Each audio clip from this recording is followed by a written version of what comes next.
ನನ್ನ ಒಡೆಯನು ರಕ್ಷಕನು ವಿಮೋಚಕನು ಅತಿ ಬೇಗನೆ ಬರಲಿಲ್ಲ ಮೊದಲಿಂಗನಾದ ಯೇಸು ಕ್ರಿಸ್ತನ ನಾಮದಲ್ಲಿ ಬಂದಿರುವಂಥ ಪ್ರತಿಯೊಬ್ಬರು ಕೂಡ ಒಂದು ತಿಳಿಸ್ತಾ ಇದ್ದಾನೆ. ದೇವರು ನಿಮ್ಮೆಲ್ಲರನ್ನ ಆಶೀರ್ವಾದ ಮಾಡಲಿ. ಈ ಸಮಯದಲ್ಲಿ ನಮ್ಮ ಬಲದಿನ ಮೇಲೆ ಕೆತ್ತಣಿ ವಾಕ್ಯವನ್ನು ಅರಿಕೆ ಮಾಡೋಣ. ಯೆಹೋವನು ಒಳ್ಳೆಯವನು, ಆತನ ಕೃಪೆಯು ಶಾಶ್ವತವಾಗಿರುವುದು. ಯೆಹೋವನು ಒಳ್ಳೆಯವನು, ಆತನ ಕೃಪೆಯು ಶಾಶ್ವತವಾಗಿರುವುದು. ಯೆಹೋವನು ಒಳ್ಳೆಯವನು, ಆತನ ಕೃಪೆಯು ಶಾಶ್ವತವಾಗಿರುವುದು. ಆಮೇನ್, ಆಮೇನ್, ಆಮೇನ್. ಹಲ್ಲೆಲೂಯಾ. ಓಕೆ, ಈ ಸಮಯದಲ್ಲಿ ಹೋದುವಾರ ನಾವು ಧ್ಯಾನ ಮಾಡಿದಂಥ ವಾಕ್ಯ ಯಾವುದಾಗಿತ್ತು? ಯಾರ ಮನೆಯಲ್ಲಿತ್ತು ಪ್ರಾರ್ಥನೆ?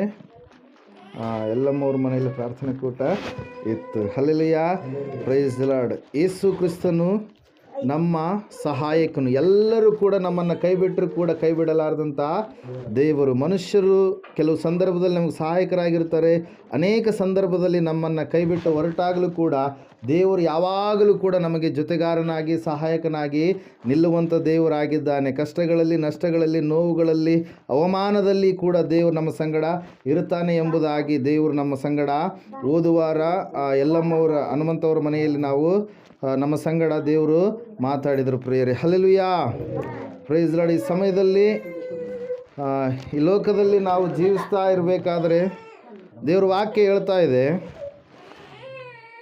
ನಾವು ನಮ್ಮ ಚಿತ್ತದ ಪ್ರಕಾರವಾಗಿ, ನಮ್ಮ ಇಷ್ಟದ ಪ್ರಕಾರವಾಗಿ ನಡೆದುಕೊಳ್ಳದೆ ದೇವರು ಯಾವುದನ್ನು ನಮಗೆ ಹೇಳ್ತಾನೋ, ಯಾವುದನ್ನು ಮಾಡಿ ಎಂಬುದಾಗಿ ತಿಳಿಸ್ತಾನೋ, ದೇವರು ಯಾವೊಂದು ಸ್ಥಳಕ್ಕೆ ನಮ್ಮನ್ನು ನಡೆಸ್ತಾನೋ ಆ ಸ್ಥಳದಲ್ಲಿ ದೇವರು ಹೇಳಿದ ಮಾರ್ಗದಲ್ಲಿ ನಾವು ನಿಲ್ಲುವಾಗ, ಇರುವಾಗ ದೇವರ ಆಶೀರ್ವಾದಗಳನ್ನು ನಾವು ಹೊಂದಿಕೊಳ್ಳುವವರಾಗಿರ್ತೀವಿ. Hallelujah, praise Lord. ದೇವರ ವಾಕ್ಯದಲ್ಲಿ ನಾವು ನೋಡ್ತಾ ಇದ್ದೇವೆ, ಕೆಲವು ಸಂದರ್ಭದಲ್ಲಿ ನಾವು ಹೋಗುವಂಥ ದಾರಿ ನಮಗೆ ಕಷ್ಟಕರವಾಗಿ, ನಷ್ಟಕರವಾಗಿ ಕಾಣ್ತಾ ಇರುತ್ತೆ. ಆದರೆ ಅದರ ಮುಂದುಗಡೆ ದೊಡ್ಡದಾಗಿರ್ತಕ್ಕಂಥ ಆಶೀರ್ವಾದವನ್ನು ನಾವು ಹೊಂದಿಕೊಳ್ಳಲಿಕ್ಕಿರ್ತೀವಿ. ಪ್ರಿಯರೇ, ಹಲ್ಲೆಲೂಯಾ. ದೇವರ ವಾಕ್ಯದಲ್ಲಿ ನಾವು ನೋಡ್ತಾ ಇದ್ದೇವೆ, ಸತ್ಯವೇದ ಹೇಳ್ತಾ ಇದೆ ಸ್ಪಷ್ಟವಾಗಿ ಏನಂತೇಳಿ ಅಂದರೆ, ದೇವರು ನಮ್ಮನ್ನು ನಡೆಸುವಾಗ ದೇವರ ಆಶೀರ್ವಾದ ಎನ್ನುವಂಥದ್ದು ನಮ್ಮ ಹಿಂದೆ ಬರುವಂಥದ್ದಾಗಿರುತ್ತೆ. Hallelujah, praise the lord. ಇಲ್ಲಿ ನಾವು ನೋಡ್ತಾ ಇದ್ದೇವೆ, ಸತ್ಯವೇದ ಹೇಳ್ತಾ ಇದೆ, ಲೂಕನು ಬರೆದಂಥ ಸುವಾರ್ತೆಯಲ್ಲಿ, ಮಾರ್ಕನು ಬರೆದಂಥ ಸುವಾರ್ತೆಯಲ್ಲಿ ಅನೇಕ ಸಂದರ್ಭದಲ್ಲಿ ಯೇಸು ಸ್ವಾಮಿ ಹೇಳಿದಂಥ ಮಾತುಗಳನ್ನು ಕೇಳಿದಂಥವರು ಅವರು ತಮ್ಮ ಜೀವಿತದಲ್ಲಿ ಬಿಡುಗಡೆಯನ್ನು, ಸ್ವಸ್ಥತೆಯನ್ನು, ಸಮಾಧಾನವನ್ನು ಮಾತ್ರವಲ್ಲದೆ ಸಂತೋಷವನ್ನು ಕೂಡ ಅವರು ಹೊಂದಿಕೊಂಡರು. ಪ್ರಿಯರೇ, ಕೆಲವು ಸಂದರ್ಭದಲ್ಲಿ ಸ್ವಾಮಿಯವರ ಸಂಗಡ ನಾವು ಇರಬೇಕು, ಆತನಲ್ಲಿಯೇ ನಾವು ಜೀವಿಸಬೇಕು ಎಂಬುದಾಗಿ ನಾವು ನೋಡುವಾಗ ಅನೇಕ ಸಂದರ್ಭಗಳು ನಮ್ಗೆ ಹೆಂಗಿರ್ತವೆ? ಋಣಾತ್ಮಕವಾಗಿರ್ತವೆ. ಯಾಕಾದರೂ ನಾನು ದೇವರನ್ನು ನಂಬಿದ್ನೇನೋ, ನಮ್ಮ ಕುಟುಂಬದಲ್ಲಿ ಕಲಹಗಳು, ಅವು ಇವು ಏನೆಲ್ಲ ಸಮಸ್ಯೆಗಳು ನಮ್ಮ ಕುಟುಂಬದಲ್ಲಿ ಬರ್ತಾ ಇದ್ದಾವೆ ಅಂತೇಳಿ ಅನೇಕ ಭಕ್ತರು ಏನು ಮಾಡ್ತಾ ಇರ್ತಾರೆ? ಜರ್ಜರಿತರಾಗ್ತಾ ಇರ್ತಾರೆ. Hallelujah, praise the Lord. ದೇವ್ರ ವಾಕ್ಯ ಹೇಳ್ತಾ ಇದೆ, ದೇವರು ನಮ್ಮನ್ನು ನಡೆಸುವಾಗ ಕಷ್ಟಗಳು ಬಂದರೂ, ನಷ್ಟಗಳು ಆದರೂ ಕೂಡ ಅದರ ಮುಂದುಗಡೆ ದೊಡ್ಡದಾಗಿರ್ತಕ್ಕಂಥ ಸುಖ ಎನ್ನುವಂಥದ್ದನ್ನು ನಾವು ಖಂಡಿತವಾಗಿ ನೋಡುವಂಥವರಾಗಿರ್ತೇವೆ, ಅನುಭವಿಸುವಂಥವರಾಗಿರ್ತೇವೆ. ಪ್ರಿಯರೇ, ಮಾರ್ಕನು ಬರೆದ ಸುವಾರ್ತೆ 5ನೇ ಅಧ್ಯಾಯ 18ನೇ ಮತ್ತು 19ನೇ ವಚನ ಇವತ್ತಿನ ದಿವಸ ಧ್ಯಾನಕ್ಕೋಸ್ಕರವಾಗಿ ನಾವು ತೆಗೆದುಕೊಂಡಿದ್ದೇವೆ. ಅಲ್ಲಿ ನಾವು ದೇವ್ರ ವಾಕ್ಯದಲ್ಲಿ ನಾವು ನೋಡ್ತಾ ಇದ್ದೇವೆ, ಯೇಸು ಸ್ವಾಮಿ ಅವರು ಹೇಳಿರ್ತಕ್ಕಂಥ ಒಂದು ಮಾತು. ಆ ಮಾತು ಇವತ್ತು ನಾವು ಧ್ಯಾನ ಮಾಡ್ತಾ ಇದ್ದೇವೆ. ದೇವರು ಎಲ್ಲಿಗೆ ನಮ್ಮನ್ನು ಹೋಗು ಎಂಬುದಾಗಿ ನಡೆಸ್ತಾನೋ ಅಲ್ಲಿ ನಾವು ಇರುವವರಾಗಬೇಕು. ಹಲ್ಲೆಲೂಯಾ. ದೇವರು ಹೇಳಿದಂಥ ರೀತಿಯಲ್ಲಿಯೇ ನಾವು ನಡೆಯುವವರಾಗಬೇಕು. ದೇವ್ರ ವಾಕ್ಯ ಹೇಳ್ತಾ ಇದೆ, ಅಲ್ಲಿ ಯೇಸು ಸ್ವಾಮಿಯವರು ಹಡಗಿನಲ್ಲಿ ಹತ್ತಿ 12 ಜನ ಶಿಷ್ಯರ ಸಂಗಡ ಆತನು ಏನು ಮಾಡ್ತಾ ಇದ್ದಾನಂದರೆ, ಗೆದರ ಸೀನೆರ ಎನ್ನುವಂಥ ದೇಕೋಪೋಲಿ ಪ್ರಾಂತ್ಯದ ಕಡೆಗೆ ಆತನು ಹೋಗ್ತಾ ಇದ್ದಾನೆ. ಅಲ್ಲಿ ಒಬ್ಬ ವ್ಯಕ್ತಿ ಇದ್ದಾನೆ, ಆತನಿಗೆ 6,000 ದೆವ್ವಗಳು ಒಬ್ಬ ವ್ಯಕ್ತಿಗೆ ಏನಾಗಿದ್ದಾವ್ರಿ? ಬಡ್ಕೊಂಡಿದ್ದಾವೆ. ದೆವ್ವ ಹಿಡಿದಂಥ ವ್ಯಕ್ತಿ, ಆತನಿಗೆ ಎಷ್ಟು ಸಾವಿರ ದೆವ್ವಗಳು ಬಡಿದಿದ್ದಾವೆ? 6,000 ದೆವ್ವಗಳು. ಆ 6,000 ದೆವ್ವಗಳು ಉಳ್ಳಂಥ ವ್ಯಕ್ತಿ ಭಯಂಕರವಾದ ರೀತಿಯಲ್ಲಿ ಆತನು ವೇದನೆಯಲ್ಲಿ, ಬಾಧೆಯಲ್ಲಿ, ಕುಟುಂಬದಿಂದ ದೂರವಾಗಿ, ಊರಿನವರಿಂದ ದೂರವಾಗಿ, ಸ್ಮಶಾನದಲ್ಲಿ ವಾಸ ಮಾಡುತ್ತಾ, ಬಟ್ಟೆಗಳು ಇರಲಾರ್ದೆ ಕಲ್ಲುಗಳಿಂದ ತನ್ನ ದೇಹವನ್ನು ಹಾನಿ ಮಾಡಿಕೊಳ್ತಾ ಆತನೇನು ಮಾಡ್ತಾ ಇದ್ದಾನೆ? ಕಿರುಚ್ತಾ, ಅರಚ್ತಾ ಜೀವಿಸ್ತಾ ಇದ್ದಾನೆ. ಆತನಿಗೆ ಸರಪಣಿಗಳನ್ನು ಹಾಕಿದರೂ ಕೂಡ ಆ ಸರಪಣಿಗಳನ್ನು ಏನು ಮಾಡಿದ್ದಾನೆ? ಹಗ್ಗದೋಪಾದಿಯಲ್ಲಿ ಕಿತ್ತಿ ಹಾಕಿದ್ದಾನೆ. ಯಾರಾದರೂ ಆತನ ಸಮೀಪಕ್ಕೆ ಬಂದರೆ ಅವರನ್ನು ಏನು ಮಾಡ್ತಾನೆ? ಆತ ಒಡೆಯುವಂಥ ವ್ಯಕ್ತಿಯಾಗಿದ್ದಾನೆ. ಆ ಥರವಾಗಿ ಆ ದೆವ್ವಗಳು ಆತನನ್ನು ಏನು ಮಾಡ್ತಾ ಇದ್ದಾವೆ? ಆಳ್ತಾ ಇದ್ದಾವೆ ಪ್ರಿಯರೇ. ಸತ್ಯವೇದ ಹೇಳ್ತಾ ಇದೆ, ಯೇಸು ಸ್ವಾಮಿ ಆ ಸ್ಥಳಕ್ಕೆ ಹೋಗಿ ಆತನಿಗಿರುವಂಥ ಆ ದೆವ್ವವನ್ನು ಏನು ಮಾಡಿದರು, ಗದರಿಸಿದರು. ಗದರಿಸಿದ ನಂತರ ಆ ದೆವ್ವ ಆ ವ್ಯಕ್ತಿಯನ್ನು ಬಿಟ್ಟು ಹೋದ ಮೇಲೆ ಆತನು ಬಟ್ಟೆಗಳನ್ನು ಹಾಕಿಕೊಂಡು ಸ್ವಸ್ಥಚಿತ್ತನಾಗಿ ಜೀವಿಸುವುದಕ್ಕೆ ಪ್ರಾರಂಭ ಮಾಡಿದ ಪ್ರಿಯರೇ. ಹಲ್ಲೆಲೂಯಾ. ದೇವರ ವಾಕ್ಯದಲ್ಲಿ ನಾವು ನೋಡ್ತಾ ಇದ್ದೇವೆ, ಸತ್ಯವೇದ ಹೇಳ್ತಾ ಇದೆ, ಯೇಸು ಸ್ವಾಮಿ ಯಾವಾಗ ಆತನನ್ನು ಸ್ವಸ್ಥಚಿತ್ತರನ್ನಾಗಿ ಮಾಡಿದ ಮೇಲೆ ಆ ವ್ಯಕ್ತಿ ಯೇಸು ಸ್ವಾಮಿಯ ಸಮೀಪಕ್ಕೆ ಬಂದು ಹೇಳ್ತಾ ಇದ್ದಾರೆ ಏನಂತೇಳಿ, ಸ್ವಾಮಿ ನೀನು ಎಲ್ಲಿಗೆ ಹೋಗ್ತೀಯೋ ನಾನು ಕೂಡ ಅಲ್ಲಿಗೆ ಬರ್ತೇನೆ ಅಂತೇಳಿ. ಹಲ್ಲೆಲೂಯಾ. Praise Lord. ವಾಕ್ಯ ಹೇಳ್ತಾ ಇದೆ ಏನಂತೇಳಿ, ನೀನು ಎಲ್ಲಿಗೆ ಹೋಗ್ತೀಯೋ ನಾನು ಕೂಡ ಅಲ್ಲಿಗೆ ಬರ್ತೀನಿ ಅಂತೇಳಿ. ಆದರೆ ಯೇಸು ಸ್ವಾಮಿಯವರು ಹೇಳಿರ್ತಕ್ಕಂಥ ಮಾತು ಬಹಳ ವ್ಯತ್ಯಾಸಕರವಾಗಿತ್ತು. ಈ ಸಮಯದಲ್ಲಿ ಓದ್ರಿ ದೊಡ್ಡಪ್ಪ, 18-19 ವಚನ, 5ನೇ ಅಧ್ಯಾಯ. ನೀನು ನಿನ್ನ ಮನೆಗೆ ಹೋಗು. 18-19. ಆತನು ದೋಣಿಯನ್ನು ಹತ್ತುವಾಗ ಆ ದೆವ್ವ ಹಿಡಿದಿದ್ದವನು, ನಾನು ನಿನ್ನ ಬಳಿಯಲ್ಲಿಯೇ ಇರುತ್ತೇನೆಂದು ಆತನನ್ನು ಬೇಡತೊಡಗಿದನು. ಆದರೆ ಆತನು ಅವನನ್ನು ಇರಗೊಡದೆ ಅವನಿಗೆ, ನೀನು ನಿನ್ನ ಮನೆಗೂ ನಿನ್ನ ಜನರ ಬಳಿಗೂ ಹೋಗಿ ಸ್ವಾಮಿಯು ನಿನ್ನಲ್ಲಿ ಕರುಣೆ ಇಟ್ಟು ನಿನಗೆ ಎಂತೆಂಥ ಉಪಕಾರಗಳನ್ನು ಮಾಡಿದ್ದಾನೋ ಅದನ್ನು ಹೇಳು ಅಂದನು. ಹಲ್ಲೆಲೂಯಾ. ದೇವರ ವಾಕ್ಯ ಹೇಳ್ತಾ ಇದೆ, ಸ್ವಾಮಿಯ ಬಳಿಯಲ್ಲಿದ್ದುಕೊಂಡು, ಸ್ವಾಮಿ ನೀನು ಎಲ್ಲಿಗೆ ಹೋಗ್ತೀಯೋ ನಾನು ಅಲ್ಲಿಗೆ ಬರ್ತೀನಿ, ನೀನಿರುವಂಥ ಸ್ಥಳದಲ್ಲೇ ನಾನು ಕೂಡ ಇರ್ತೇನೆ ಎಂಬುದಾಗಿ ಹೇಳಿದಾಗ ಸ್ವಾಮಿಯವರು ಹೇಳುವಂಥ ಮಾತೇನ್ರಿ, ನೀನು ನನ್ನ ಹತ್ರ ಇರುವಂಥದ್ದು ಅವಶ್ಯಕತೆ ಇಲ್ಲ, ನೀನು ಎಲ್ಲಿಗೆ ಹೋಗು, ನಿನ್ನ ಮನೆಗೆ ಹೋಗು. ನೀನು ನಿನ್ನ ಮನೆಗೆ ಹೋಗಿ ನಾನು ನಿನಗೆ ಮಾಡಿದಂಥ ಅದ್ಭುತವಾಗಿರುವಂಥ ಕಾರ್ಯವನ್ನು ನೀನು ನಿನ್ನಲ್ಲೇ ಇಟ್ಕೊಳ್ಬೇಡ. ನೀನೇನು ಮಾಡು, ಅನೇಕರಿಗೆ ನೀನು ಆ ಕಾರ್ಯವನ್ನು ತಿಳಿಸು. ಹಲ್ಲೆಲೂಯಾ. ನೀನು ಯಾವ ರೀತಿಯಾಗಿ ರಕ್ಷಣೆ ಹೊಂದಿದ್ದೀನಿ, ನೀನು ಯಾವ ರೀತಿಯಾಗಿ ಬಿಡುಗಡೆಯನ್ನು ಹೊಂದಿಕೊಂಡಿದ್ದೀನಿ, ನಿನಗಿರುವಂಥ ದೆವ್ವಗಳು ನಿನ್ನನ್ನು ಟಾರ್ಚರ್ ಮಾಡಿದಂಥ ಸಮಯದಲ್ಲಿ ನಿನ್ನ ಕುಟುಂಬಕ್ಕೆ ಮತ್ತು ನಿನ್ನ ಮನೆಗೆ, ಅದೇ ರೀತಿಯಾಗಿ ನಿನ್ನ ಊರಿನವರಿಂದ ನೀನು ದೂರವಾದಂಥ ಸಮಯದಲ್ಲಿ ಎಂತಹ ಒಂದು ಅವಮಾನವನ್ನು ನೀನು ಭರಿಸಿದ್ದಿ, ಹೊತ್ತುಕೊಂಡಿದ್ದೆ, ಅದೆಲ್ಲವನ್ನು ದೇವರು ನಿನಗೆ ಯಾವ ರೀತಿಯಾಗಿ ಬಿಡುಗಡೆ ಕೊಟ್ಟನೋ ಅದೆಲ್ಲವನ್ನು ಈ ಸಮಯದಲ್ಲಿ ನೀನೇನು ಮಾಡು, ಸಾರು ಎಂಬುದಾಗಿ ಯೇಸು ಸ್ವಾಮಿ ಅವರು ಏನು ಮಾಡ್ತಾ ಇದ್ದಾರೆ, ಆ ವ್ಯಕ್ತಿಗೆ ಹೇಳ್ತಾ ಇದ್ದಾರೆ ಪ್ರಿಯರೇ. ಹಲ್ಲೆಲೂಯಾ. Praise Lord. ವಾಕ್ಯ ಹೇಳ್ತಾ ಇದೆ ಏನಂತೇಳಿ, ಯೇಸು ಸ್ವಾಮಿಯ ಬಳಿಗೆ ಬಂದು ನಾನು ಯೇಸು ಸ್ವಾಮಿ ಹತ್ರನೇ ಇರ್ತೀನಿ ಅಂತೇಳಿ ಆ ವ್ಯಕ್ತಿ ಹೇಳ್ತಾ ಇದ್ದಾರೆ. ಸ್ವಾಮಿಯವರು ಏನು ಹೇಳ್ತಾ ಇದ್ದಾರೆ, ಬೇಡ, ಎಲ್ಲಿಗೆ ಹೋಗಿ, ನೀನು ನಿನ್ನ ಮನೆಗೆ ಹೋಗು, ನಿನ್ನ ಬಂಧುಗಳ ಬಳಿಗೆ ಹೋಗು, ನಿನ್ನ ತಂದೆ ತಾಯಿಯ ಬಳಿಗೆ ಹೋಗು. ಹಲ್ಲೆಲೂಯಾ. ಆದರೆ ನೀನು ದೇವರು ನಿನಗೆ ಮಾಡಿದಂಥ ಉಪಕಾರಗಳನ್ನು ನೀನು ಮರಿಬೇಡ ಎಂಬುದಾಗಿ. ಹಲ್ಲೆಲೂಯಾ. Praise Lord. ನಾವು ಅನ್ಕೊಂತೀವಿ, ಅಯ್ಯೋ ಸ್ವಾಮಿ ಹಂಗೆ ಹೇಳ್ಬಾರ್ದಾಗಿತ್ತು, ಸ್ವಾಮಿ ಹತ್ರನೇ ಇರ್ಬೋದಾಗಿತ್ತಲ್ಲ, ಸ್ವಾಮಿ ಹತ್ರನೇ ಇದ್ದಿದ್ರೆ ಇನ್ನೂ ಎಷ್ಟು ಮೇಲುಗಳನ್ನು ಆತ ಹೊಂದಿಕೊಳ್ತಾ ಇದ್ನೇನು ಅಂತೇಳಿ. ಹಲ್ಲೆಲೂಯಾ. ದೇವರು ಹೇಳಿರುವಂಥ ಮಾತು ಏನಾಗಿರುತ್ತೆ ರೀ, ಫೈನಲ್ ಆಗಿರುತ್ತೆ. ದೇವರು ಮಾತನ್ನು ನಾವು ಕೈಕೊಂಡು ನಡೆಯಲೇಬೇಕು. ಆ ವ್ಯಕ್ತಿ ಏನು ಮಾಡಿದ, ಕೈಕೊಂಡು ನಡೆದಲ್ಲಿ ವಾಕ್ಯದಲ್ಲಿ ನಾವು ನೋಡ್ತಾ ಇದ್ದೇವೆ 20ನೇ ವಚನದಲ್ಲಿ, ಅವನು ಹೊರಟು ಹೋಗಿ ಯೇಸು ತನಗೆ ಮಾಡಿದ ಉಪಕಾರಗಳನ್ನು ದೆಕಪೋಲಿ ಎಂಬ ಸೀಮೆಯಲ್ಲಿ ಸಾರುವುದಕ್ಕೆ ಪ್ರಾರಂಭಿಸಿದನು. ಎಲ್ಲರೂ ಆಶ್ಚರ್ಯಪಟ್ಟರು. ಹಲ್ಲೆಲೂಯಾ. ಅಯ್ಯೋ, ಈ ವ್ಯಕ್ತಿಯನ್ನು ನಾವು ಮೊದಲು ನೋಡಿದ್ದೇವೆ, ಈತನು ಏನಾಗಿದ್ದಾನೀಗ, ಬದಲಾಗಿದ್ದಾನೆ, ಸ್ವಸ್ಥಚಿತ್ತನಾಗಿದ್ದಾನೆ. ಈತನು ಬರೀ ಸ್ಮಶಾನದಲ್ಲಿಯೇ ಇರುವಂಥ ವ್ಯಕ್ತಿ, ಸುಡುಗಾಡಿಯಲ್ಲೇ ಜೀವಿಸುವಂಥ ವ್ಯಕ್ತಿ, ಬಟ್ಟೆಗಳಿರಲಾರದೆ ಬೆತ್ತಲೆಯಾಗಿರ್ತಕ್ಕಂಥ ವ್ಯಕ್ತಿ. ಯಾರಾದರೂ ಅವನ ಬಳಿಗೆ ಹೋದರೆ ಅವರನ್ನು ಕಲ್ಲು ತೆಗೆದುಕೊಂಡು ಎಸೆದು ಹಾನಿ ಮಾಡುವಂಥ ವ್ಯಕ್ತಿ, ಸಾಯಿಸುವಂಥ ವ್ಯಕ್ತಿ. ಇಂತಹ ವ್ಯಕ್ತಿ ಈಗ ಏನಾಗಿದ್ದಾನೆ, ಬದಲಾಗಿದ್ದಾನೆ. ಇವನ ಜೀವಿತ ಏನಾಗಿದೆ, ಬದಲಾವಣೆಯಾಗಿದೆ ಎಂಬುದಾಗಿ ಎಲ್ಲರೂ ಕೂಡ ಏನು ಮಾಡ್ತಾ ಇದ್ದಾರೆ, ಆಶ್ಚರ್ಯ ಪಡ್ತಾ ಇದ್ದಾರೆ. ಕಾರಣ ಏನಂದರೆ, ಯೇಸು ಸ್ವಾಮಿ ಎಲ್ಲರ ಜೀವಿತವನ್ನು ಆಶ್ಚರ್ಯಗೊಳಿಸುವ ಹಾಗೆ ಮಾಡುವಂಥ ದೇವರಾಗಿದ್ದಾನೆ. ಪ್ರಿಯರೇ, ನೀನು ಎಲ್ಲಿ ಬಿದ್ದಿದ್ದೀಯೋ, ನಿನಗೆ ಎಲ್ಲಿ ಅವಮಾನವಾಗಿದೆಯೋ ಆ ಅವಮಾನದಲ್ಲಿಯೇ ನಿನಗೆ 2ರಷ್ಟು ಮಾನವನ್ನು ಬರುವಂಥ ಮಾಡುವಂಥ ದೇವರಾಗಿದ್ದಾನೆ ಪ್ರಿಯರೇ. ಆದರೆ ಆತನ ಮಾತನ್ನು ನಾವು ಮೀರಿ ನಡಿಬಾರದು. ದೇವ್ರ ವಾಕ್ಯ ಹೇಳ್ತಾ ಇದೆ, ಸತ್ಯವೇದ ಏನೆಂಬುದಾಗಿ, ದೇವರು ನಿನಗೆ ಏನು ಹೇಳ್ತಾನೆ ಅದನ್ನು ಮಾಡುವುದರಲ್ಲಿ ನೀನು ಏನಾಗಿರಬೇಕು, ಮುಂಚೂಣಿಯಲ್ಲಿರಬೇಕು, ಆಸಕ್ತಿ ಉಳ್ಳವನಾಗಿರಬೇಕು. ಆ ದೇವರ ವಾಕ್ಯವನ್ನು ಯಾವತ್ತಿಗೂ ಕೂಡ ನೀನೇನು ಮಾಡಬಾರ್ದು, ಅಲಕ್ಷ್ಯ, ನಿರ್ಲಕ್ಷ್ಯ ಮತ್ತು ತಾತ್ಸಾರ ಮಾಡಬಾರ್ದು. ಹಲ್ಲೆಲೂಯಾ. ಇಲ್ಲಿ ನಾವು ನೋಡ್ತಾ ಇದ್ದೇವೆ, ಇವತ್ತಿನ ದಿವಸ ಧ್ಯಾನದ ಅಂಶ ಏನಂದರೆ, ನೀನು ಎಲ್ಲಿರುತ್ತಿ, ನೀನು ಈ ಸಮಯದಲ್ಲಿ ಎಲ್ಲಿದ್ದೀಯಾ, ಯಾವ ಸ್ಥಳದಲ್ಲಿ ನೀನು ಇದ್ದೀಯಾ ಎಂಬುದಾಗಿ ದೇವರು ನಮ್ಮ ಸಂಗಡ ಮಾತಾಡ್ತಾ ಇದ್ದಾರೆ ಪ್ರೇರ. ಮೊದಲನೇದಾಗಿ ನಾವು ನೋಡ್ತಾ ಇದ್ದೇವೆ, ದೇವರು ಆದಿಕಾಂಡ ಪುಸ್ತಕ 12ನೇ ಅಧ್ಯಾಯದಲ್ಲಿ ಒಬ್ಬ ವ್ಯಕ್ತಿಯನ್ನು ಕರೆದರು. ಆ ವ್ಯಕ್ತಿಗೆ ಹೇಳ್ತಾ ಇದ್ದಾರೆ ಪ್ರೇಯರ್ ಏನೆಂಬುದಾಗಿ, ಅಬ್ರಹಾಮನೇ, ನೀನು ನಿನ್ನ ಬಂಧು ಬಳಗವನ್ನು ಸ್ವದೇಶದವನ್ನು ಬಿಟ್ಟು ನಾನು ನಿನಗೆ ತೋರಿಸುವಂಥ ದೇಶಕ್ಕೆ ನೀನು ಹೊರಟು ಹೋಗು, ನಾನು ನಿನ್ನನ್ನು ಆಶೀರ್ವಾದದ ನಿಧಿಯನ್ನಾಗಿ ಮಾಡುವೆನು ಎಂಬುದಾಗಿ. ಹಲ್ಲೆಲೂಯ. ಯಾವಾಗ ಈ ವಾಕ್ಯವನ್ನು, ಈ ಮಾತನ್ನು ಅಬ್ರಹಾಮನು ಎನ್ನುವಂಥ ವ್ಯಕ್ತಿ ಆತನು ಕೇಳಿದ ಮೇಲೆ ಆತನು ಏನು ಮಾಡ್ತಾ ಇದ್ದಾನ್ರಿ, ದೇವರ ಮಾತಿನ ಮೇರೆಗೆ, ದೇವರು ಹೇಳಿದ ಮೇರೆಗೆ ಯಾವ ದೇಶವನ್ನು ದೇವರು ತನಗೆ ಬಳುವಳಿಯಾಗಿ ಕೊಡಲಿಕ್ಕಿದ್ದಾನೋ ಆ ದೇಶವನ್ನು ಕಾಣಲಾರದ ಸ್ಥಿತಿಯಲ್ಲಿ ಇದ್ದಾಗಲೂ ಕೂಡ ನಂಬಿ ಆತನೇನು ಮಾಡ್ತಾ ಇದ್ದಾನೆ, ದೇವರ ಮಾತಿಗೆ ನಂಬಿ ಏನು ಮಾಡ್ತಾ ಇದ್ದಾನೆ, ಆ ಸ್ಥಳವನ್ನು ಬಿಟ್ಟು, ಮನೆಯನ್ನು ಬಿಟ್ಟು ಏನು ಮಾಡ್ತಾ ಇದ್ದಾನೆ, ಹೊರಟು ಹೋಗ್ತಾ ಇದ್ದಾನೆ ಪ್ರಿಯರೇ. ಯಾಕಂದರೆ ಆ ಮನೆ, ಆ ಸ್ಥಳ ಅದು ಏನಾಗಿದೆ, ಸೈತಾನ ಕೇಂದ್ರವಾಗಿರ್ತಕ್ಕಂಥ ಸ್ಥಳವಾಗಿದೆ. ಅಲ್ಲಿ ದೇವರಿಗೆ ಜಾಗ ಇಲ್ಲ.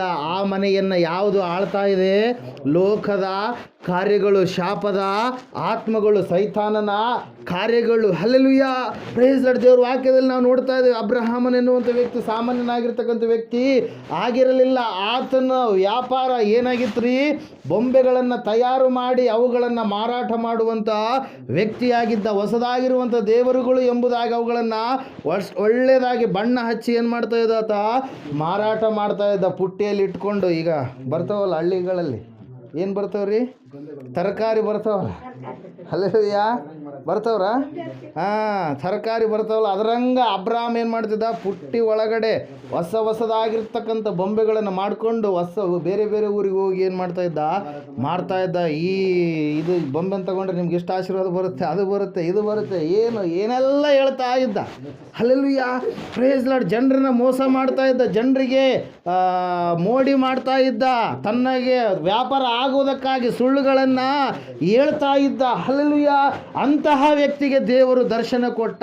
ಯಾಕಂದರೆ ಆತನಿಗೆ ಅನಿಸ್ತು, ಇದು ನನ್ನ ಕೈಯಲ್ಲಿ ಉಂಟಾಗಿರುವಂಥದ್ದು ಇದು ದೇವರಾಗಿರೋದಕ್ಕೆ ಸಾಧ್ಯನೇ ಇಲ್ಲ ಎಂಬುದಾಗಿ. ಮನುಷ್ಯನು ನೋಡಿ ಯಾವುದನ್ನು ಉಂಟು ಮಾಡಿದ್ದಾನೋ ಅದೆಲ್ಲವನ್ನು ಮನುಷ್ಯ ಇರಲಾರ್ದೆ ಕಂಟ್ರೋಲ್ ಮಾಡೋದಕ್ಕೆ ಸಾಧ್ಯ ಇಲ್ಲ. ಇವತ್ತಿನ ದಿವಸ ಕರೆಂಟ್ ನಮಗೆ ಇದೆ, ಆ ಕರೆಂಟನ್ನು ಕಂಟ್ರೋಲ್ ಮಾಡೋದಕ್ಕೋಸ್ಕರವಾಗಿ ಯಾರಿರ್ತಾರೆ, ಲೈನ್ ಮ್ಯಾನ್ಗಳಿರ್ತಾರೆ. KVL ಇರುವಂಥವ್ರು ಅದ್ರ ಸಲುವಾಗಿ ಪ್ರಯಾಸ ಪಡ್ತಾರೆ. ಟಿ ವಿ ಎನ್ನುವಂಥದ್ದು ಏನಾಗಿದ್ದಾರೆ, ಮನುಷ್ಯನ ಏನು ಮಾಡಿದಾನೆ, ಸೃಷ್ಟಿ ಮಾಡಿದಾನೆ. ಆ ಟಿ ವಿಯನ್ನು ಮನುಷ್ಯನ ಏನು ಮಾಡ್ತಾನೆ, ಕಂಟ್ರೋಲ್ ಮಾಡ್ತಾನೆ. Hallelujah, praise Lord. ಬಸ್ಸುಗಳು, ರೈಲುಗಳು, ವಿಮಾನಗಳು ಇವೆಲ್ಲವೂ ಕೂಡ ಯಾರು ಮಾಡಿದ್ದಾರೆ, ಮನುಷ್ಯ ಮಾಡಿದ್ದಾನೆ. ಭೂಮಿಯಲ್ಲಿ ಇರ್ತಕ್ಕಂಥ ಕೆಲವೊಂದು ಖನಿಜಾಂಶಗಳನ್ನು ತೆಗೆದುಕೊಂಡು, ಕೆಲವೊಂದು ವಸ್ತುಗಳನ್ನು ತೆಗೆದುಕೊಂಡು, ಅದೆಲ್ಲವೂ ಯಾರ ಮೂಲಕವಾಗಿ ನಡೀತಾ ಇದೆ, ಅದು ಮನುಷ್ಯನ ಮೂಲಕವಾಗಿ ನಡೀತಾ ಇದೆ ಪ್ರಿಯರೇ. ಹಲ್ಲೆಲೂಯ, ಮನುಷ್ಯ ಮಳೆಯನ್ನು ತರೋದಕ್ಕೆ ಸಾಧ್ಯವಿಲ್ಲ. ಹಲ್ಲೆಲೂಯ, ಅದು ಯಾರದ್ರಿ, ಅದು ದೇವರು. ಹಲ್ಲೆಲೂಯ, ಮನುಷ್ಯ ಈ ಒಂದು ಭೂಮಿಯ ಮೂಲಕವಾಗಿ ಒಳ್ಳೆಯ ಬೆಳೆಯನ್ನು ತಾನು ಹೊಂದಿಕೊಳ್ಳೋದಕ್ಕೆ ಸಾಧ್ಯ ಇಲ್ಲ. ದೇವರೇ ಆ ಬೆಳೆಯನ್ನು ಕೊಡಬೇಕು, ದೇವರೇ ಬೆಳೆಯನ್ನು ಬೆಳೆಸಬೇಕು. ಮನುಷ್ಯನ ಎಷ್ಟು ಟ್ರೈ ಮಾಡಿದರೂ ಕೂಡ ಒಂದು ಬೀಜವನ್ನು ಸೃಷ್ಟಿ ಮಾಡೋದಕ್ಕೆ ಮನುಷ್ಯನಿಂದ ಆಗೋದಿಲ್ಲ. ಜೀವವನ್ನು ಸೃಷ್ಟಿ ಮಾಡೋದಕ್ಕೆ ಮನುಷ್ಯನಿಂದ ಆಗೋದಿಲ್ಲ.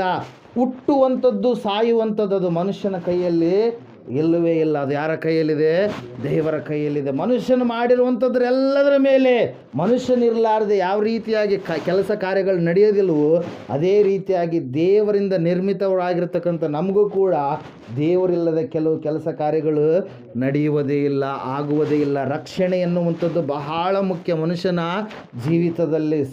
ಮೋಕ್ಷ ಎನ್ನುವಂಥದ್ದು ಬಹಳ ಮುಖ್ಯ. ನಮ್ಮನ್ನು ಉಂಟು ಮಾಡಿದಂಥ ದೇವರು ಯಾರೆಂಬುದಾಗಿ ತಿಳಿದುಕೊಳ್ಳುವಂಥದ್ದು ಬಹಳ ಮುಖ್ಯ ಪ್ರಿಯರೇ. Hallelujah, praise Lord. ದೇವರ ವಾಕ್ಯದಲ್ಲಿ ನಾವು ನೋಡ್ತಾ ಇದ್ದೇವೆ, ಅಬ್ರಹಾಮನಿಗೆ ದೇವರು ದರ್ಶನ ಕೊಟ್ಟು ಹೇಳ್ತಾ ಇದ್ದಾನೆ, ನಾನು ಭೂಮಿಯನ್ನು ಆಕಾಶವನ್ನು ಉಂಟು ಮಾಡಿದಂಥ ದೇವರು. Hallelujah, praise Lord. ಈ ಸಮಯದಲ್ಲಿ ನಾನು ನಿನ್ನನ್ನು ಆರಿಸಿಕೊಳ್ತಾ ಇದ್ದಾನೆ. ನೀನು ತಪ್ಪಾದ ಅಭಿಪ್ರಾಯದಲ್ಲಿ ಜೀವಿಸ್ತಾ ಇದೆಯಾ, ನೀನು ತಪ್ಪಾದ ಕಾರ್ಯಗಳಲ್ಲಿ ಇದ್ದೀಯಾ, ಈ ಸಮಯದಲ್ಲಿ ನಾನು ನಿನಗೆ ಹೇಳುವಂಥ ಈ ಮಾತುಗಳಿಗೆ ಅಧೀನನಾಗಿ ನೀನು ಹೊರಟು ಹೋದರೆ ನಿನಗೆ ಹೊಸದಾಗಿರ್ತಕ್ಕಂಥ ದೇಶವನ್ನು ಕೊಡುತ್ತೇನೆ ಎಂಬುದಾಗಿ. Hallelujah, praise the Lord. ಯಾವಾಗ ದೇವರ ಮಾತನ್ನು ಕೇಳಿದಾಗ ದೇವರು ಹೇಳಿದ ಮೇರೆಗೆ ಅಬ್ರಹಾಮನು ಹೊರಟು ಹೋದ. ದೇವರು ಆತನನ್ನು ಏನು ಮಾಡಿದ್ರಂತೆ, ಆಶೀರ್ವಾದದ ನಿಧಿಯನ್ನಾಗಿ. 24ನೇ ಅಧ್ಯಾಯ 1ನೇ ವಚನದಲ್ಲಿ ನಾವು ನೋಡ್ತಾ ಇದ್ದೇವೆ, ಆದಿಕಾಂಡ ಪುಸ್ತಕದಲ್ಲಿ ಏನಂತ ಹೇಳ್ತಾ ಇದೆ ವಾಕ್ಯ, ಅಬ್ರಹಾಮನು ಬಹು ಐಶ್ವರ್ಯವಂತನಾದನು. Hallelujah, praise lord. ಎಲ್ಲ ಕಾರ್ಯಗಳನ್ನು ದೇವರು ಯಾವಾಗ ನಡೆಸ್ತಾ ಇದ್ದಾರೆ? ಆತನು ಹೇಳಿದ ಮಾರ್ಗದಲ್ಲಿ ಜನರು ನಡೆಯುವಾಗ. Hallelujah, praise Lord. ಅಬ್ರಹಾಮನು ಒಂದು ಸಂದರ್ಭದಲ್ಲಿ ಸೃಷ್ಟಿಕರ್ತನಾದ ದೇವರು ಯಾರು ಎಂಬುದಾಗಿ ತಿಳಿಯಲಾರದ ಒಂದು ಸಂದರ್ಭದಲ್ಲಿ ಇದ್ದ ಪ್ರಿಯರೇ. ಆದರೆ ಈ ಸಮಯದಲ್ಲಿ ಆತನಿಗೆ ಸೃಷ್ಟಿಕರ್ತನಾದ ದೇವರ ಪರಿಚಯ ಆಯಿತು. ಆತನು ಯಾರೆಂಬುದಾಗಿ ಆತ ಗ್ರಹಿಸಿಕೊಂಡ. Hallelujah, praise the lord. ಅದರ ಸಲುವಾಗಿ ಸತ್ಯವೇದ ಹೇಳ್ತಾ ಇದೆ, ನೀನು ಇವತ್ತು ಎಲ್ಲಿದ್ದೀಯಾ? ದೇವರನ್ನು ನಂಬಿದ್ದೀಯಾ? ನಂಬಲಾರದ ಒಂದು ಸ್ಥಿತಿಯಲ್ಲಿ ನೀನು ಇದ್ದೀಯಾ? ದೇವರನ್ನು ನಂಬಿದರೆ ದೇವರೊಂದು ದೇಶವನ್ನು ನಿನಗೆ ಕೊಡ್ತಾ ಇದ್ದಾನೆ. ಅದು ಯಾವ ದೇಶ ರೀ? ಪರಲೋಕ. ಹಲ್ಲೆಲೂಯಾ, ದೇವರು ಕೊಡುವಂಥ ದೇಶ ಯಾವುದು ನಮಗೆ? ಪರಲೋಕ. ಈ ಭೂಮಿ ಏನಾಗುತ್ತೆ? ನಾಶವಾಗಿ ಹೋಗುತ್ತೆ. ಭೂಕಂಪ ಆದರೆ ಎಲ್ಲವೂ ಕೂಡ ಏನಾಗ್ಬಿಡ್ತವೆ? ಕುಸಿದು ಬಿದ್ದು ಬಿಡ್ತವೆ. ಯಾವ ಮನುಷ್ಯನು ಕೂಡ ಶಾಶ್ವತ ಅಲ್ಲ. ಅವನು ಕೋಟ್ಯಾಧಿಪತಿಯಾಗಿರಲಿ, ಎಷ್ಟು ಅಂತಸ್ತು ಬಿಲ್ಡಿಂಗ್ಗಳನ್ನು ಕಟ್ಟಿದವನಾಗಿರಲಿ, ಅವನಿಗೆ ಸಾವಿರಾರು ಎಕರೆಯಷ್ಟು ಹೊಲ ಇರಲಿ, ಏನೆಲ್ಲ ಅವನಿಗೆ ಸಿರಿ ಸಂಪತ್ತು ಇದ್ದರೂ ಕೂಡ ಕೊನೆಯದಾಗಿ ತನ್ನ ಪ್ರಾಣ ಉಳಿಸ್ಕೊಳ್ಳೋಕೆ ಅವನಿಂದ ಆಗುತ್ತಾ? ಆಗಲ್ಲ. ಮುಪ್ಪು ಬಂದಾಗ ಏನಾಗ್ತಾನ್ರಿ? ಶರೀರ ಎನ್ನುವಂಥದ್ದು ಈ ಆತ್ಮದಿಂದ ಏನಾಗುತ್ತೆ? ಬೇರ್ಪಡುತ್ತೆ. ಆತ್ಮ ಶರೀರ ಬೇರ್ಪಟ್ಟಾಗ ಆಗುವಂಥದ್ದೇ ಸಂಭವಿಸುವಂಥದ್ದೇನು? ಮರಣ. ಆದರೆ ಆತ್ಮಕ್ಕೆ ಸಾವು ಇಲ್ಲ. ನಮ್ಮೊಳಗಡೆ ಒಬ್ಬ ಮನುಷ್ಯನಿದ್ದಾನೆ. ಹಲ್ಲೆಲೂಯಾ. ಯಾವ ರೀತಿಯಾಗಿ ನಮ್ಮ ಶರೀರದ ಮೇಲೆ ನಾವು ಬಟ್ಟೆಗಳನ್ನು ಹಾಕ್ಕೊಂಡಿದ್ದೀವೋ, ಆತ್ಮ ಯಾವ ಬಟ್ಟೆಯನ್ನು ಹಾಕ್ಕೊಂಡಿದೆ? ಶರೀರ ಎನ್ನುವಂಥ ಬಟ್ಟೆಯನ್ನು ಧರಿಸಿಕೊಂಡಿದೆ. ಈ ಶರೀರ ಏನಾಗುತ್ತೆ ರೀ? ಮಣ್ಣಿಂದ ಬಂದಿರುವಂಥದ್ದು ಮಣ್ಣಿಗೆ ತಿರುಗಿ ಹೋಗುತ್ತೆ. ಆತ್ಮ ಹೋಗುವಂಥ ಸ್ಥಳ ಎರಡು.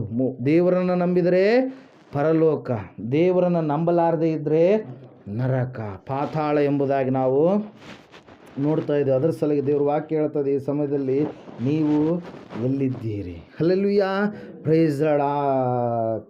6,000 ದೆವ್ವಗಳು ಹಿಡಿದಿರ್ತಕ್ಕಂಥ ವ್ಯಕ್ತಿ ಯೇಸು ಸ್ವಾಮಿ ಹೇಳಿದಂಥ ಮಾತಿನ ಮೇರೆಗೆ ಆತ ನಡೆದುಕೊಂಡು ಆಶ್ಚರ್ಯಕರವಾಗಿರ್ತಕ್ಕಂಥ ಕಾರ್ಯಗಳನ್ನು ಆತ ಅನುಭವಿಸಿದ. ಜನರೆಲ್ಲರೂ ಕೂಡ ಸಂತೋಷ ಪಡುವ ರೀತಿಯಲ್ಲಿ ಆತ ಜೀವಿಸಿದ ಪ್ರಿಯರೇ. Hallelujah, praise the Lord. ಈ ಅಬ್ರಹಾಮನನ್ನು ನಾವು ನೋಡ್ತಾ ಇದ್ದೇವೆ. ಅಬ್ರಹಾಮನನ್ನು ದೇವರು ನಡೆಸಿದ್ರು, ನೀನು ಇಲ್ಲಿಗೆ ಹೋಗು ಅಂತೇಳಿ. ಅಬ್ರಹಾಮ ಹೋದ. ಅಬ್ರಹಾಮನಿಗೆ ದೇವರು ಏನು ಮಾಡಿದ್ರಿ? ಆಶೀರ್ವಾದದ ನಿಧಿ. ಅವನು ಎಲ್ಲಿ ಕಾಲಿಡ್ತಾ ಇದ್ದಾನೋ ಆತನು ಅಲ್ಲೆಲ್ಲ ಸಮೃದ್ಧಿಯನ್ನು ದೇವರು ಒದಗಿಸಿಕೊಟ್ಟರು ಪ್ರಿಯರೇ. Hallelujah, praise the lord. ಅದರ ಸಲುವಾಗಿ ಪ್ರಿಯರೇ, ಸತ್ಯವೇದ ಹೇಳ್ತಾ ಇದೆ, ನಮ್ಮ ಆಲೋಚನೆ, ನಮ್ಮ ಬುದ್ಧಿ ಅಲ್ಲ. ನಾವು ಯಾರಿಗೆ ಒಪ್ಪಿಸಿಕೊಡ್ಬೇಕು? ನಮ್ಮನ್ನು ನಾವು ಪರಿಪೂರ್ಣವಾಗಿ ದೇವರಿಗೆ ಒಪ್ಪಿಸಿಕೊಡಬೇಕು. ದೇವರಿಗೆ ಒಪ್ಪಿಸಿಕೊಡುವಾಗ ನಮ್ಮ ಕಾರ್ಯಗಳು ಏನಾಗ್ತವೆ? ನಿಂತ ರೀತಿಯಲ್ಲಿ ಕಂಡರೂ ಕೂಡ ಅವು ಏನಾಗ್ತವೆ? ಸಫಲವಾಗ್ತವೆ. Hallelujah, praise the lord. ಇಲ್ಲಿ ನಾವು ನೋಡ್ತಾ ಇದ್ದೇವೆ, ಸತ್ಯವೇದ ಹೇಳ್ತಾ ಇದೆ ಸ್ಪಷ್ಟವಾಗಿ ಏನಂತೇಳಿ, ದೇವರು ಹೇಳಿದ ಮಾತುಗಳನ್ನು ನಾವೇನು ಮಾಡೋಣ? ಕೇಳುವಂಥವರಾಗೋಣ. ಅದಕ್ಕೆ ಧಿಕ್ಕಾರ ಹಾಕುವಂಥದ್ದು ಬೇಡ. ಸೃಷ್ಟಿಕರ್ತನು ಯಾರೆಂಬುದಾಗಿ ನಾವು ಗ್ರಹಿಸೋಣ, ಅರ್ಥ ಮಾಡಿಕೊಳ್ಳೋಣ, ಸತ್ಯ ಏನೆಂಬುದಾಗಿ ನಾವು ತಿಳಿದುಕೊಳ್ಳೋಣ. ಮನುಷ್ಯರನ್ನು ಮಾಡಿದ ಮಹಾದೇವರು ಒಬ್ಬಾತನಿದ್ದಾನೆ. ದೇವರು ಎನ್ನುವಾತನು ಒಬ್ಬಾತನೇ. ಆತನು ಯಾರೆಂಬುದಾಗಿ ನಾವು ಗ್ರಹಿಸಿಕೊಳ್ಳೋಣ. ಅಬ್ರಹಾಮನು ಅದನ್ನೇ ಮಾಡಿದ ಪ್ರಿಯರೇ. ಅಬ್ರಹಾಮನ್ನು ಆಶೀರ್ವಾದದ ನಿಧಿಯಾದ ಪ್ರಿಯರೇ. ಒಂದು ಸಾರಿ ನಾವು ನೋಡ್ತಾ ಇದ್ದೇವೆ, ಅಬ್ರಹಾಮನ ಮರಿಮೊಮ್ಮಗ, ಆತನ ಹೆಸರು ಯೋಸೇಫ. ದೇವರು ಆತನನ್ನು ಏನು ಮಾಡಿದರು? ಐಗುಪ್ತ ದೇಶಕ್ಕೆ ನಡೆಸಿದರು. ಹೆಂಗೆ ನಡೆಸಿದ್ರಿ? ಐಗುಪ್ತ ದೇಶ. ಅಲ್ಲಿ ಆತನ ಏನು ಮಾಡ್ತಾ ಇದ್ದಾನೆ? ಒಬ್ಬ ಜೀತದಾಳಾಗಿ ಕೊನೆಯವರೆಗೂ, ಉಸಿರಿರೋವರೆಗೂ ಹೆಂಗೆ ದುಡಿತಾ ಇದ್ದಾನೆ? ಅವನು ದುಡಿತಾ ಇದ್ದಾನೆ. ಎದುರು ಸಲುವಾಗಿ ಒಪ್ಪತ್ತು ಊಟಕ್ಕಾಗಿ ಮಾತ್ರ. ಅವನಿಗೆ ಯಾವ ಹಣ ಇಲ್ಲ, ಯಾವ ಅಂತಸ್ತಿಲ್ಲ, ಯಾವ ಆಸ್ತಿ ಇಲ್ಲ, ಯಾವ ನಿರೀಕ್ಷೆ ಇಲ್ಲ. ಆ ರೀತಿಯಾಗಿ ದಾಸತ್ವಕ್ಕೆ ಒಳಗಾಗಿ ಅವನನ್ನು ಸ್ವಲ್ಪ ಹಣ ಕೊಟ್ಟು, ಎಷ್ಟು ಕೊಟ್ಟಿದ್ದಾರೆ? 20 ಬೆಳ್ಳಿ ರೂಪಾಯಿಗಳನ್ನು ಕೊಟ್ಟು ಅವನನ್ನು ಏನು ಮಾಡಿದ್ದಾರೆ? ಕೊಂಡುಕೊಂಡಿದ್ದಾರೆ ಪ್ರಿಯರೇ. ಹಲ್ಲೆಲೂಯಾ. 20 ರೂಪಾಯಿ ಸಲುವಾಗಿ ಮಾರಲ್ಪಟ್ಟಿರ್ತಕ್ಕಂಥ ಯೋಸೇಫ ಐಗುಪ್ತ ದೇಶದಲ್ಲಿ ಭಯಂಕರವಾಗಿರ್ತಕ್ಕಂಥ ಸ್ಥಿತಿಯಲ್ಲಿ ಏನು ಮಾಡ್ತಾ ಇದ್ದಾನೆ? ಜೀವಿಸ್ತಾ ಇದ್ದಾನೆ. ದೇವರು ಅವನನ್ನು ನಡೆಸ್ತಾ ಇದ್ದಾನೆ. ಯೋಸೇಫನ್ನು ಹೇಳ್ತಾ ಇದ್ದಾನೆ. ದೇವರ ವಾಕ್ಯದಲ್ಲಿ ನಾವು ನೋಡ್ತಾ ಇದ್ದೇವೆ, ಯೋಸೇಫನ ಸಂಗಡ ಯಾರಿದ್ರಂತೆ? ದೇವರು ಇದ್ದರು. ಹಲ್ಲೆಲೂಯಾ. ದೇವರು ಅವನನ್ನು ನಡೆಸ್ತಾ ಇದ್ದಾರೆ. ಕಷ್ಟಗಳ ಮಧ್ಯದಲ್ಲಿ, ಶ್ರಮೆಯ ಮಧ್ಯದಲ್ಲಿ, ಸಂಕಟದ ಮಧ್ಯದಲ್ಲಿ ಅಲ್ಲಿ ನಾವು ನೋಡ್ತಾ ಇದ್ದೇವೆ. ಅಲ್ಲದ ತಪ್ಪಿಗೆ ಆತನನ್ನು ಏನು ಮಾಡಿದ್ರಿ? ಸೆರೆಮನೆಗೆ ಹಾಕಿದರು. ಮಾಡಲಾರದ ನಿಂದೆಗಳನ್ನು ಭರಿಸಬೇಕಾಯಿತು, ಅವಮಾನಗಳನ್ನು ಭರಿಸಬೇಕಾಯಿತು. ಅಲ್ಲಿ ದೇವ್ರ ವಾಕ್ಯದಲ್ಲಿ ನಾವು ನೋಡ್ತಾ ಇದ್ದೇವೆ, ಯೋಸೇಫನ ಸಂಗಡ ದೇವರು ಇದ್ದ ಕಾರಣಕ್ಕಾಗಿ ಯೋಸೇಫ ಸೆರೆಮನೆಗೆ ಹೋದರೂ ಕೂಡ ಹೀರೋ ಆಗಿದ್ದ. ಆತನು 44ನ ಮನೆಯಲ್ಲಿ ಇದ್ದಾಗಲೂ ಕೂಡ ಹೀರೋ ಆಗಿದ್ದ.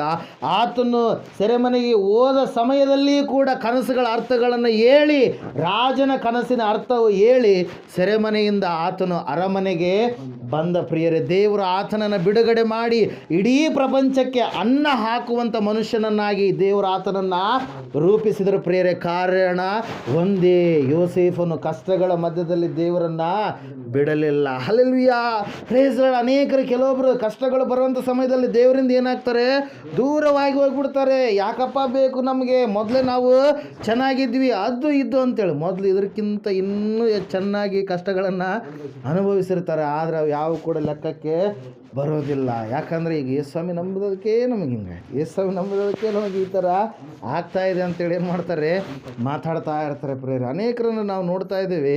ಅನೇಕರು ಬರ್ತಾರೆ, ಸ್ಥಿರವಾಗಿ ನಿಲ್ಲುವಂಥವ್ರು ಸ್ವಲ್ಪ ಜನ ಮಾತ್ರ. ಯಾಕಂದರೆ ಅನೇಕರಲ್ಲಿ ಸ್ಕೂಲಿಗೆ ಭಾಳ ಮಕ್ಕಳು ಹೋಗ್ತಾ ಇರ್ತಾರೆ. ಫಸ್ಟ್ ಕ್ಲಾಸ್ ಎಲ್ಲರೂ ಬರೋಕ್ಕಾಗಲ್ಲ. ಅಲ್ಲಿಯ ಎಲ್ಲರೂ ಫಸ್ಟ್ ಕ್ಲಾಸ್ ಬರ್ತಾರೆ. ಜಗ್ಗಿ ಜನ ಏನಾಗ್ತಾರೆ ರೀ, 3rd ಕ್ಲಾಸ್ ಬರ್ತಾರೆ, 2nd ಕ್ಲಾಸ್ ಬರ್ತಾರೆ, ಮತ್ತು ಫೇಲ್ ಆಗ್ತಾರೆ, ಅಂಥವ್ರು ಇರ್ತಾರೆ. ಅಲ್ಲಿಯ ಪ್ರೈಸ್ ಲಾರ್ಡ್. ದೇವರು ಕೂಡ ಎಲ್ಲರನ್ನ ಆರಿಸಿಕೊಂಡಿಲ್ಲ, ಎಲ್ಲರನ್ನು ಕರೆದಿದ್ದಾನೆ. ಆದರೆ ಸ್ಥಿರವಾಗಿ ನಿಲ್ಲುವಂಥವರು ಸ್ವಲ್ಪ ಜನ ಮಾತ್ರ, ಗಟ್ಟಿಯಾಗಿ ನಿಲ್ಲುವಂಥವರು ಸ್ವಲ್ಪ ಜನ ಮಾತ್ರ, ಗಟ್ಟಿ ಕಾಳಾಗಿ ನಿಲ್ಲುವಂಥವರು ಸ್ವಲ್ಪ ಜನ ಮಾತ್ರ. ಬೆಳಗುರಿಕೆಯಲ್ಲಿ ಎಷ್ಟೋ ಜನರಿದ್ದಾರೆ, ಆದರೆ ನೀವು ಮಾತ್ರ ಈ ಮಾತುಗಳನ್ನು ಕೇಳ್ತಾ ಇದ್ದಾರೆ. ದೇವರ ಮಾತುಗಳು ಎಲ್ರಿಗೂ ಸಿಗ್ತಾ ಇಲ್ಲ. Hallelujah, praise Lord. ಇದು ನಮ್ಮ ಭಾಗ್ಯವಾಗಿದೆ ಪ್ರಿಯರೇ. ದೇವ್ರ ವಾಕ್ಯದಲ್ಲಿ ನಾವು ನೋಡ್ತಾ ಇದ್ದೇವೆ, ಯೋಸೇಫನನ್ನು ದೇವರು ಎಲ್ಲಿ ನಡೆಸಿದರೆ, ಸೆರೆಮನೆಯ ಕಡೆಗೆ ನಡೆಸಿದರು, ದಾಸತ್ವದ ಕಡೆಗೆ ನಡೆಸಿದರು. 17 ವರ್ಷದವನಿದ್ದಾಗ ತಂದೆಯ ಮನೆಯನ್ನು ಬಿಟ್ಟು ಹೋಗಿರ್ತಕ್ಕಂಥ ಯೋಸೇಫ 30 ವರ್ಷದವನಾದಾಗ ಅರಮನೆಯಲ್ಲಿ ನಿಂತಿದ್ದ. 13 ವರ್ಷಗಳ ಕಾಲ ಕಠಿಣವಾಗಿರ್ತಕ್ಕಂಥ ಶ್ರಮೆ ಹಿಂಸೆಗಳು ಬಂದಾಗಲೂ ಕೂಡ ಅವನು ದುಡಿದಿರ್ತಕ್ಕಂಥ ಹಣಕ್ಕೆ, ದುಡಿತಕ್ಕೆ ಯಾವ ಹಣವು ಬರಲಾರ್ದಂಥ ಸಂದರ್ಭ ಇದ್ದಾಗಲೂ ಕೂಡ ಅವನೇನಾಗಲಿಲ್ಲ, ಕುಂದಿ ಹೋಗಲಿಲ್ಲ, ಭಕ್ತಿಯನ್ನು ಬಿಡಲಿಲ್ಲ, ದೇವರನ್ನು ಬಿಡಲಿಲ್ಲ. ದೇವ್ರ ವಾಕ್ಯ ಹೇಳ್ತಾ ಇದೆ, ದೇವರು ಅವನನ್ನು ನೆನೆಸಿ ಎಲ್ಲಿ ನಿಲ್ಲಿಸಿದ್ರು, ಅವನ್ನ ಸೆರೆಮನೆಯಿಂದ ಅರಮನೆಗೆ ನಿಲ್ಲಿಸಿ, ಅರಮನೆಯಲ್ಲಿಯೇ ಎಲ್ಲ ಇಡೀ ರಾಜನಿಗಿಂತ ಹೆಚ್ಚಿನ ಒಂದು ಸ್ಥಾನ. ರಾಜನಿಗೆ ಜ್ಞಾನ ಇಲ್ಲ, ಯೋಸೇಫನಿಗೆ ದೇವರು ಏನು ಮಾಡಿದ್ರಂತೆ, ಜ್ಞಾನವನ್ನು ಕೊಟ್ಟರು. Hallelujah, praise Lord. ಅದ್ರ ಸಲುವಾಗಿ ವಾಕ್ಯ ಹೇಳ್ತಾ ಇದೆ ಪ್ರಿಯರೇ, ನಾವು ಕೂಡ ಇವತ್ತಿನ ದಿವಸ ನಾವು ಪರೀಕ್ಷೆ ಮಾಡಿಕೊಳ್ಳೋಣ. ನಾವು ಎಲ್ಲೆಲ್ಲಿ ಇದ್ದೀವಿ, ರಕ್ಷಣೆ ಹೊಂದಿದ್ದೀವಾ, ಯೇಸುಸ್ವಾಮಿಯನ್ನು ಪರಿಪೂರ್ಣವಾಗಿ ನಂಬಿದ್ದೀವ, ನಮ್ಮ ಮಕ್ಕಳನ್ನು ಯೇಸುಸ್ವಾಮಿಯ ಕಡೆಗೆ ನಾವು ನಡೆಸ್ತಾ ಇದ್ದೇವೆ. ಕುಟುಂಬದಲ್ಲಿರ್ತಕ್ಕಂಥ ಅನೇಕ ಲೋಕದ ಕಾರ್ಯಗಳು, ಬೇಡವಾಗಿರ್ತಕ್ಕಂಥ ಕಾರ್ಯಗಳನ್ನು ಅನುಸರಿಸಿ ನಾವು ನಡೆಯುವವರಾಗಿದ್ದೀವ. ಒಂದು ಸಾರಿ ನಾವೇನು ಮಾಡೋಣ, ಪರೀಕ್ಷೆ ಮಾಡಿಕೊಳ್ಳೋಣ ಪ್ರಿಯರೇ. ದೇವ್ರ ವಾಕ್ಯ ಹೇಳುವಂಥದ್ದು ಒಂದೇ, ಈ ಲೋಕದಿಂದ ಯಾರು ಕೂಡ ಏನನ್ನು ಹೊತ್ಕೊಂಡು ಹೋಗೋದಕ್ಕೆ ಸಾಧ್ಯವಿಲ್ಲ. ನಾವು ಇಲ್ಲಿಂದ ತೆಗೆದುಕೊಂಡು ಹೋಗುವಂಥದ್ದು ಒಂದೇ ಒಂದು, ಯಾವುದ್ರಿ, ಭಕ್ತಿ. ಯಾವ ಭಕ್ತಿ ಅದು?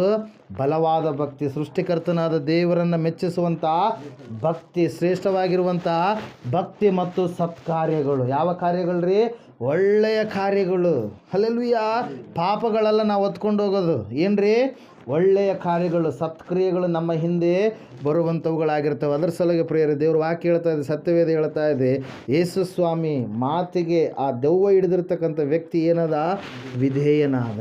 ಆತನು ಹೇಳಿದ ರೀತಿಯಲ್ಲೇ ನಡೆದುಕೊಂಡ. ಆತನು ಆಶ್ಚರ್ಯ ಪಡುವ ರೀತಿಯಲ್ಲಿ, ಜನರು ಬೆರಗಾಗುವ ರೀತಿಯಲ್ಲಿ ಆತ ಜೀವಿಸಿದ. ದೇವರು ಹೇಳಿದ ಮಾರ್ಗದಲ್ಲೇ ನಡೆದಿರತಕ್ಕಂಥ ಅಬ್ರಹಾಮನು ಆಶೀರ್ವಾದದ ನಿಧಿಯಾದ. ಯೋಸೇಫನು ದಾಸತ್ವಕ್ಕೆ ಒಳಪಟ್ಟಾಗಲೂ ಕೂಡ ಇಡೀ ಐಗುಪ್ತ ದೇಶಕ್ಕೆ ದೊಡ್ಡ ಅಧಿಕಾರಿಯನ್ನಾಗಿ ದೇವರು ಮಾಡಿರುವಂಥದ್ದು ಮಾತ್ರವಲ್ಲ, ಪ್ರಪಂಚಕ್ಕೆ ಬರಬಂದಂಥ ಸಮಯದಲ್ಲಿ ಎಲ್ಲ ಜನರಿಗೂ ಏನು ಕೊಟ್ಟನರಿ? ಆಹಾರವನ್ನು ಕೊಟ್ಟ, ಕಾಳುಗಳನ್ನು ಕೊಟ್ಟ. ಎಲ್ಲ ಜನರು ಮಾತಾಡ್ತಾ ಇದ್ರು. ಇವತ್ತಿನ ದಿವಸ ಎಲ್ಲರೂ ಕೂಡ ಮೋದಿ ಮೋದಿ ಮೋದಿ ಅಂತ ಹೆಂಗಂತಿದ್ದಾರೆ. ಆವತ್ತಿನ ದಿವಸ ಎಲ್ಲರೂ ಯಾರಂತಿದ್ರಿ? ಯೋಸೇಫನೇ ನಮಗೆ ಆಹಾರ ಕೊಡೋದು. ಎಲ್ಲಿ ಇದ್ದಾನೆ ಯೋಸೇಫ? ಐಗುಪ್ತ ದೇಶದಲ್ಲಿದ್ದಾನೆ. ನಾವೆಲ್ಲಿದ್ದೀವಿ? ಇಲ್ಲಿ. ಅಂದರೆ ಆಗಿನ ಕಾಲದಲ್ಲಿ ಜೀವಿಸಿದಂಥ ಜನರು ಎಲ್ರಿಗೂ ಬಾಯಲ್ಲಿ ಕೂಡ ಯೋಸೇಫನ, ಯಾಕಂದರೆ ಆತನೇನು ಮಾಡಿದ, ಎಲ್ಲ ರಾಶಿ ರಾಶಿಯಾಗಿ ಧಾನ್ಯವನ್ನು ಸಂಗ್ರಹ ಮಾಡಿದ್ದ, ಉಗ್ರಾಣಗಳಲ್ಲಿ ತುಂಬಿಟ್ಟಿದ್ದ ಪ್ರಿಯರೇ. ಯಾರು? ಯೋಸೇಫ. ಯಾಕಂದರೆ ದೇವರು ದರ್ಶನದಲ್ಲಿ ತೋರಿಸಿದ್ದ 7 ವರ್ಷ ಒಳ್ಳೆಯ ಯಾವ ಕಾಲ? ಸೌಭಾಗ್ಯದ ಕಾಲ, ಸುಗ್ಗಿಯ ಕಾಲ. 7 ವರ್ಷಗಳು ಕಳೆದ ಮೇಲೆ ಎಂತಹ ಕಾಲ ಬರುತ್ತೆ? ದೊಡ್ಡದಾಗಿರುವಂಥ ಬರಗಾಲ. ಒಂದು ಕಾಳು ಕಡ್ಡಿ ಕೂಡ ಬರೋದಿಲ್ಲ, ಮಳೆ ಎನ್ನುವಂಥದ್ದು ಬರೋದಿಲ್ಲ. ಆಕಾಶ ಏನಾಗುತ್ತೆ? ತಾಮ್ರದೋಪಾದಿಯಲ್ಲಿ ಆಗುತ್ತೆ ಅಂತೇಳಿ. Hallelujah, praise Lord. ಅದ್ರ ಸಲುವಾಗಿ ಪ್ರಿಯರೇ, ದೇವ್ರ ವಾಕ್ಯ ಹೇಳ್ತಾ ಇದೆ ಏನಂತೇಳಿ, ಇವತ್ತು ನಾವು ಎಲ್ಲಿದ್ದೀವಿ, ನಮ್ಮನ್ನು ನಾವು ಪರೀಕ್ಷೆ ಮಾಡಿಕೊಳ್ಳೋಣ. ದೇವರು ನಡೆಸುವಂಥ ಮಾರ್ಗದಲ್ಲಿದ್ದೀವಾ, ಅಥವಾ ನಮ್ಮ ಸ್ವಂತ ಮಾರ್ಗ, ಸ್ವಂತ ಆಲೋಚನೆ, ಸ್ವಂತ ದೃಷ್ಟಿ, ಸ್ವಂತದಾಗಿರುವಂಥ ಯೋಚನೆ, ಅಥವಾ ನಮ್ಮ ಪೂರ್ವಿಕರು ಅವರು ದಾರಿ ತಪ್ಪಿದ್ದಾರೆ, ಆ ದಾರಿ ತಪ್ಪಿದಂಥ ಜೀವಿತದಲ್ಲಿ ನಾವು ಜೀವಿಸ್ತಾ ಇದ್ದೀವಾ? ಒಂದು ಸಾರಿ ನಾವು ಯೋಚಿಸೋಣ. ಈ ಸಮಯದಲ್ಲಿ ಪ್ರಾರ್ಥನೆ ಮಾಡಿಕೊಳ್ಳೋಣ. ಎಲ್ಲರೂ ಕೂಡ ಮೊಣಕಾಲುಗಳೋಣ, ಪ್ರಾರ್ಥನೆ ಮಾಡಿಕೊಳ್ಳೋಣ. ದೇವ್ರ ವಾಕ್ಯ ಹೇಳ್ತಾ ಇದೆ, ಸತ್ಯವೇದ ಹೇಳ್ತಾ ಇದೆ, ಅಬ್ರಹಾಮನು ದೇವರ ಮಾತಿನ ಮೇರೆಗೆ ನಡೆದುಕೊಂಡ ಕಾರಣಕ್ಕಾಗಿ ಆತನು ಆಶೀರ್ವಾದದ ನಿಧಿಯಾದ ಪರಲೋಕವನ್ನು ಸಂಪಾದನೆ ಮಾಡಿಕೊಂಡ. ಪರದೇಶಿಯಲ್ಲಿ ಅಬ್ರಹಾಮನಿದ್ದಾನೆ ಎಂಬುದಾಗಿ ಲೂಕನು ಬರೆದ ಸುವಾರ್ತೆ 16ನೇ ಅಧ್ಯಾಯದಲ್ಲಿ ನಾವು ನೋಡ್ತಾ ಇದ್ದೇವೆ. ಸಹೋದರ ಸಹೋದರಿಯೇ, ಈ ಲೋಕ ನಾಶವಾಗಿ ಹೋಗುವಂಥದ್ದು. ಈ ಲೋಕದಿಂದ ನಾವು ಏನು ತೆಗೆದುಕೊಂಡು ಹೋಗುವುದಿಲ್ಲವಷ್ಟೇ. ಎಲ್ಲ ಮನುಷ್ಯನಿಗೂ 6 ಅಡಿ 3 ಅಡಿ ಮಾತ್ರ ಪರ್ಮನೆಂಟ್ ಆಗಿರುವಂಥದ್ದು. ಈ ಸಮಯದಲ್ಲಿ ನಾವು ಪ್ರಾರ್ಥನೆ ಮಾಡೋಣ. ದೇವರು ಕೊಡುವಂಥ ದೇಶ ಅದು ಪರಲೋಕ, ಶಾಶ್ವತವಾಗಿರುವಂಥದ್ದು. ಆ ಪರಲೋಕವನ್ನು ಸಂಪಾದನೆ ಮಾಡುವುದಕ್ಕೆ ನಾವು ಸೃಷ್ಟಿಕರ್ತನಾದ ದೇವರು ಯಾರೆಂಬುದಾಗಿ ತಿಳಿದುಕೊಂಡು ಪಾಪ ಮಾಡಲಾರದ ಹಾಗೆ ನಮ್ಮ ಜೀವಿತಗಳನ್ನು ಕಟ್ಟಿಕೊಳ್ಳಬೇಕು. ಪರಿಶುದ್ಧತೆ ಜೀವಿತವುಳ್ಳವರಾಗಿ ನಾವು ಜೀವಿಸಬೇಕು. ಸತ್ಯ ಯಾವುದೆಂಬುದಾಗಿ ನಾವು ತಿಳಿದುಕೊಳ್ಳಬೇಕು. ಎಷ್ಟು ಸಾರಿ ಹೇಳಿದರೂ ಕೂಡ ಕೇಳಲಾರದಂಥ ಮನಸ್ಸು, ಕಠಿಣವಾದ ಮನಸ್ಸು, ತಾತ್ಸಾರದ ಮನಸ್ಸು, ಧಿಕ್ಕಾರದ ಮನಸ್ಸು ನಮ್ಮಿಂದ ತೊಲಗಿಸಲ್ಪಡಬೇಕು. ಈ ಸಮಯದಲ್ಲಿ ನಾವು ಪ್ರಾರ್ಥನೆ ಮಾಡೋಣ. ಅದ್ಭುತ ಆಶ್ಚರ್ಯ ಕಾರ್ಯಗಳನ್ನು ಮಾಡುವಂಥ ದೇವರು ಆತನಾಗಿದ್ದಾನೆ. ಪ್ರಿಯರೇ, ನಿನ್ನನ್ನು ಕೆಳಗಿನವನಾಗಿ ಅಲ್ಲ, ಮೇಲಿನವನಾಗಿ ಇಡೋದಕ್ಕೋಸ್ಕರವಾಗಿ ದೇವರು ನಿನ್ನ ಸಂಗಡ ಮಾತಾಡ್ತಾ ಇದ್ದಾರೆ. ನೀನು ದೇವರ ಆಲೋಚನೆಗೆ ಒಳಪಟ್ಟವನಾಗಿ ಹೇಳಿದ ಮಾರ್ಗದಲ್ಲಿ ನೀನು ನಡೆಯುವುದೇ ಆದರೆ, ನಿನ್ನನ್ನು ನೀನು ಪರಿಪೂರ್ಣವಾಗಿ ದೇವರಿಗೆ ಒಪ್ಪಿಸಿಕೊಟ್ಟಿದ್ದೇ ಆದರೆ ನಿನ್ನನ್ನು ಆಶೀರ್ವಾದದ ನಿಧಿಯನ್ನಾಗಿ ದೇವರು ಮಾಡ್ತಾರೆ. ನಿನ್ನನ್ನು ಎಲ್ಲರೂ ಮೆಚ್ಚುವಂಥ ವ್ಯಕ್ತಿಯನ್ನಾಗಿ ನಿನ್ನನ್ನು ಮಾಡ್ತಾರೆ. ನಿನ್ನಗಿರುವಂಥ ಅವಮಾನಕ್ಕೆ ಬದಲಾಗಿ 2ರಷ್ಟು ಮಾನಗಳನ್ನು ದೇವರು ಕೊಡುವಂಥವ್ರು ಆಗ್ತಾರೆ. ಪ್ರಿಯರೇ, ನಿನಗಿರುವಂಥ ಅಸ್ವಸ್ಥತೆಯನ್ನು ದೇವರು ಸ್ವಸ್ಥತೆಯಾಗಿ ಮಾರ್ಪಡಿಸ್ತಾರೆ. ನಿನಗಿರುವ ಬಲಹೀನತೆಗಳನ್ನು ದೇವರು ಬಲವಾಗಿ ಮಾರ್ಪಡಿಸ್ತಾರೆ. ಈ ಸಮಯದಲ್ಲಿ ನಾವು ಪ್ರಾರ್ಥನೆ ಮಾಡೋಣ. ನೀನು ಎಲ್ಲಿದ್ದೀಯಾ? ಇನ್ನು ಲೋಕದಲ್ಲಿದ್ದೀಯಾ ಅಥವಾ ದೇವರಲ್ಲಿದ್ದೀಯಾ? ಒಂದು ಸಾರಿ ನೀನು ಪರೀಕ್ಷೆ ಮಾಡಿಕೊ. ಮಹೋನ್ನತರು ಮಹಾಪರಿಶುದ್ಧರಾದ ಮಹಾದೇವರೇ, ನಿಮಗೆ ಸ್ತೋತ್ರಗಳಪ್ಪ. ಹೌದು ಸ್ವಾಮಿ, ನೀನು ಹೇಳಿದ್ದೀಯಪ್ಪ, ನೀನು ನಿನ್ನ ಸ್ವದೇಶದವರ ಬಳಿಗೂ ಹೋಗು. ದೇವರು ನಿನಗೆ ಕರುಣೆ ಇಟ್ಟು ಎಂತೆಂಥ ಉಪಕಾರಗಳನ್ನು ಮಾಡಿದ್ದಾನೋ ಅದನ್ನು ನೀನು ತಿಳಿಸಲಾರದೆ ಇರಬೇಡ. ನೀನು ಬಾಯಿ ತೆರಿ, ನೀನು ತಿಳಿಸು ದೇವರು ಮಾಡಿದಂಥ ಕಾರ್ಯಗಳನ್ನು ಎಂಬುದಾಗಿ ಸ್ವಾಮಿ. ಕರ್ತನೆ, ಆ ವ್ಯಕ್ತಿಗೆ 6,000 ದೆವ್ವ ಹಿಡಿದಿರ್ತಕ್ಕಂಥ ವ್ಯಕ್ತಿಗೆ ನೀನು ಹೇಳಿದಾಗ ಆತನ ಸ್ವಾಮಿ ನಿನ್ನ ಬಗ್ಗೆ ಅನೇಕರಿಗೆ ತಿಳಿಸಿದ. ಅನೇಕರು ಆತನ ಹೇಳಿದಂಥ ಮಾತುಗಳನ್ನು ನಂಬಿದರು ಎಂಬುದಾಗಿ ನಾವು ನೋಡ್ತಾ ಇದ್ದೇವೆ ಸ್ವಾಮಿ. ಆಶ್ಚರ್ಯಪಟ್ಟರು ಎಂಬುದಾಗಿ ನಾವು ನೋಡ್ತಾ ಇದ್ದೇವೆ ಸ್ವಾಮಿ. ಕರ್ತನೆ, ಈ ಸಮಯದಲ್ಲಿ ಕರ್ತನೆ, ಈ ಮಕ್ಕಳನ್ನು ಆಶೀರ್ವಾದ ಮಾಡಪ್ಪ. ವಿಶೇಷವಾಗಿ ಬಸಪ್ಪ ಅವರನ್ನ, ಅವರ ಧರ್ಮಪತ್ನಿಯನ್ನ, ಅವರ ಮಕ್ಕಳನ್ನ, ಸೊಸೆ ಮೊಮ್ಮಕ್ಕಳನ್ನು ಸ್ವಾಮಿ ಆಶೀರ್ವಾದ ಮಾಡಪ್ಪ. ರಕ್ಷಣೆ ಮಾರ್ಗದಲ್ಲಿ ಬರುವಂಥ ಸಹಾಯ ಮಾಡಿ ನಡೆಸು. ಕರ್ತನೆ, ಸೃಷ್ಟಿಕರ್ತನಾದ ದೇವರು ನೀನೆಂಬುದಾಗಿ ಗ್ರಹಿಸಿಕೊಳ್ಳುವಂಥ ಮನಸ್ಸನ್ನು ಕೊಡು. ಸತ್ಯ ಏನೆಂಬುದಾಗಿ ತಿಳಿದುಕೊಳ್ಳುವಂಥ ಮನಸ್ಸನ್ನು ಕೊಡು ಸ್ವಾಮಿ. ಈ ಕುಟುಂಬವನ್ನು ಆವರಿಸಿರ್ತಕ್ಕಂಥ ಪ್ರತಿಯೊಂದು ಮಾಟ, ಮಂತ್ರ, ತಂತ್ರ ಶಕ್ತಿಗಳು, ದುರಾತ್ಮನ ಕ್ರಿಯೆಗಳು, ಬಂಧಕ ಆತ್ಮಗಳು, ವಿಗ್ರಹಾರಾಧನೆ ಆತ್ಮಗಳು ಎಲ್ಲವುಗಳನ್ನು ಯೇಸುವಿನ ನಾಮದಲ್ಲಿ ಬಂಧಿಸಿ ಆಗ್ತಾ ಇದ್ದೇವೆ. ಸಂಪೂರ್ಣವಾದ ಬಿಡುಗಡೆ ಕೊಡು ಸ್ವಾಮಿ. ಇವರ ಮಗಳಿಗೆ ಗರ್ಭಫಲ ಕಾರ್ಯ ಜರುಗಿಸು. ನಿಂತು ಹೋದ ಕಾರ್ಯ ಯೇಸುವಿನ ನಾಮದಲ್ಲಿ ಆಗಲಿ. ಸಂಪೂರ್ಣವಾದ ಸ್ವಸ್ಥತೆ ಉಂಟಾಗಲಿ ಸ್ವಾಮಿ. ಪ್ರಾರ್ಥನೆ ಕೂಟದಲ್ಲಿ ಏಕೀಭವಿಸಿರ್ತಕ್ಕಂಥ ಎಲ್ಲ ಮಕ್ಕಳನ್ನು ನೀನು ಹಸ್ತಕ್ಕೊಪ್ಪಿಸಿ ಕೊಡ್ತಾ ಇದ್ದೇನೆ. ಇವರ ಜೀವಿತದಲ್ಲಿ ಇರ್ತಕ್ಕಂಥ ದುಃಖವನ್ನೆಲ್ಲ ಸ್ವಾಮಿ ಆನಂದವಾಗಿ ಮಾರ್ಪಡಿಸಯ್ಯ. ರೋಗಗಳನ್ನು ದೂರ ಮಾಡು ಸ್ವಾಮಿ, ಆರೋಗ್ಯವನ್ನು ದಯಪಾಲಿಸಯ್ಯ. ಸಂಪೂರ್ಣವಾಗಿ ಕರ್ತನೆ ಇವರ ಆತ್ಮಿಕ ನೇತ್ರಗಳನ್ನು, ಮನೋನೇತ್ರಗಳನ್ನು ಬೆಳಗಿಸು. ನಿನ್ನಲ್ಲಿದ್ದುಕೊಂಡು ಜೀವಿಸುವವರಾಗಿ ನಿನ್ನ ಎರಡನೇ ಬರುವಿಕೆಯಲ್ಲಿ ಎತ್ತಲ್ಪಡುವ ಸಭೆಯಾಗಿ ನಿಲ್ಲುವ ಹಾಗೆ ಸಹಾಯ ಮಾಡಿ ನಡೆಸು ಸ್ವಾಮಿ. ಸಂಪೂರ್ಣವಾಗಿ ಇವರ ಜೀವಿತಗಳನ್ನು ಮಾರ್ಪಡಿಸಯ್ಯ. ಸ್ವಸ್ಥತೆಯನ್ನು ಅನುಗ್ರಹ ಮಾಡು. ಉನ್ನತವಾಗಿರ್ತಕ್ಕಂಥ ಸ್ಥಾನದಲ್ಲಿ ಈ ನಿನ್ನ ನಂಬಿದಂಥ ಎಲ್ಲ ಮಕ್ಕಳನ್ನು ನಿನ್ನ ನಿಲ್ಲಿಸಬೇಕೆಂಬುದಾಗಿ ನಜರೇತಿನ ಯೇಸುವಿನ ನಾಮದಲ್ಲಿ ಸಂಪೂರ್ಣವಾಗಿ ನಿನ್ನ ಶುಭ ಕೃಪೆ ಇಲ್ಲಿ ಬಂದಿರುವಂತೆ ಇವರೆಲ್ಲರೂ ಹೊಂದಿಕೊಳ್ಳಲೆಂಬುದಾಗಿ ಬೇಡಿದೆಲ್ಲವನ್ನು ಯೇಸುವಿನ ನಾಮದಲ್ಲಿ ಹೊಂದಿದ್ದೇವೆ ಪರಮ ತಂದೆಯೇ, ಆಮೆನ್. ನಮ್ಮ ತಂದೆಯಾದ ದೇವರ ಶಾಶ್ವತವಾದ ಪ್ರೀತಿ, ಕುಮಾರನಾಗಿ ಬಂದರು ಯೇಸು ಕ್ರಿಸ್ತನ ಶಾಶ್ವತವಾದ ಕೃಪೆಯು, ಪರಿಶುದ್ಧಾತ್ಮ ದೇವರ ಶಾಶ್ವತವಾದ ಅನ್ಯೋನ್ಯತೆ ನಡೆಸುವಿಕೆ, ಅಲಂಕರಿಸುವಿಕೆಯು ಕೂಡಿ ಬಂದಿರುವ ಇವರ ಸಂಗಡಲು, ಸಕಲ ಸದ್ಭಕ್ತರ ಸಂಗಡಲು, ಪ್ರಪಂಚದಲ್ಲಿರುವ ಎಲ್ಲ ಮನುಷ್ಯರ ಸಂಗಡಲು ಸದಾಕಾಲ ನಿಲಗಿರಲಿ ಸ್ವಾಮಿ, ಆಮೆನ್. ಯೇಸು ರಕ್ತಕ್ಕೆ ಜಯ, ಸಕಲ ಪಾಪಗಳು ಲಯ. ಯೇಸು ರಕ್ತಕ್ಕೆ ಜಯ, ಸಕಲ ಪಾಪಗಳು ಲಯ.